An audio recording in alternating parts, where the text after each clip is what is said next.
The phone vibrated once. Not a call, a message. I was standing in the kitchen, the sink running, my wedding ring cold against the ceramic as I rinsed a glass already clean. Habit, control, noise to drown out thought. The screen lit up. A name I recognized but never saved. Her boss. Young, recently divorced, the kind of woman people described as lonely with a smile that meant dangerous. Want to spend the night with me? No greeting, no apology, just intent. My first instinct wasn't anger, it was confusion so sharp it felt surgical. I reread the message, once, twice. My pulse didn't spike, it slowed. I typed back with my thumb steady. Sorry, I'm married to... The reply arrived before I could finish the sentence. She's been cheating on you for months, with her coworker. I thought you should know before you lie to yourself any longer. The sink kept running. The glass slipped from my hand and didn't break. Neither did I. I stared at the words, feeling something old and disciplined wake up inside my chest. Not pain, not yet. Calculation.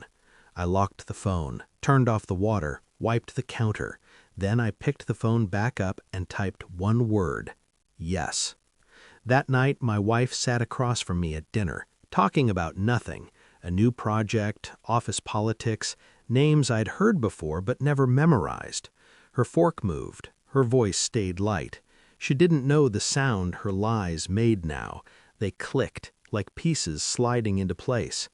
I watched her the way you watch a familiar street after learning a crime happened there. Same shape, different meaning. She laughed at something I said, touched my wrist, muscle memory. Inside me, something adjusted its grip. Later, when she slept, I lay awake and replayed the months backward. The late meetings, the sudden passwords, the way she'd shower the moment she came home, like she was rinsing time off her skin. I hadn't been blind. I'd been generous. The boss didn't sleep with me that night. We sat in her apartment, the city glowing through wide windows. She poured wine she barely drank, watched me like I might vanish. She told me everything, without drama. Dates, hotels, the coworker's name, how long, how careless my wife had become when she believed I'd never question her. I didn't interrupt. I recorded nothing. I didn't need proof from her. I needed confirmation for myself. Over the next weeks, I became meticulous. Phone records, cloud backups she forgot were shared, calendar inconsistencies, receipts folded too neatly to be accidental. I timed my questions carefully, casual, curious, loving. She answered easily. That was the worst part. I watched them together once, from across a street. My wife laughed differently with him, freer, like someone who thought consequences were myths told to boring people. I felt the last illusion detach.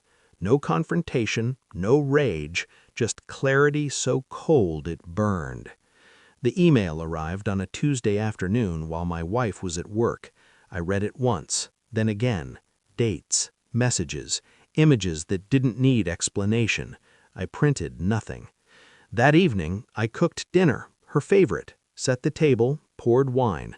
When she sat down, I slid my phone across to her, open, bright. "Who's this?" I asked quietly. She went still, not defensive, not angry, shattered. Her mouth opened, closed. Her hands trembled as if they'd forgotten their purpose. I didn't raise my voice, didn't accuse. I simply waited. She cried, explained, apologized in fragments that sounded rehearsed and desperate at the same time. She reached for me. I leaned back.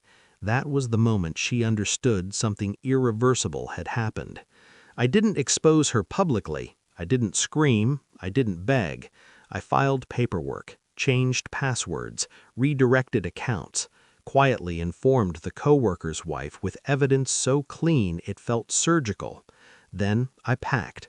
When my wife realized I was leaving, not for space, not for time, but permanently, she collapsed into panic. Promises, therapy, reinvention. I watched her like you watch a storm from behind glass. "I already spent the night with the truth," I said. "It doesn't want you." I walked out before she could reply. Now, months later, I think about the moment that message arrived, how close I was to finishing that sentence, how small the distance was between ignorance and control. I don't hate her. Hate requires attachment. What I feel is lighter, sharper, final. Some people cheat because they think they're invisible. They forget mirrors exist. I didn't win. I simply stopped losing.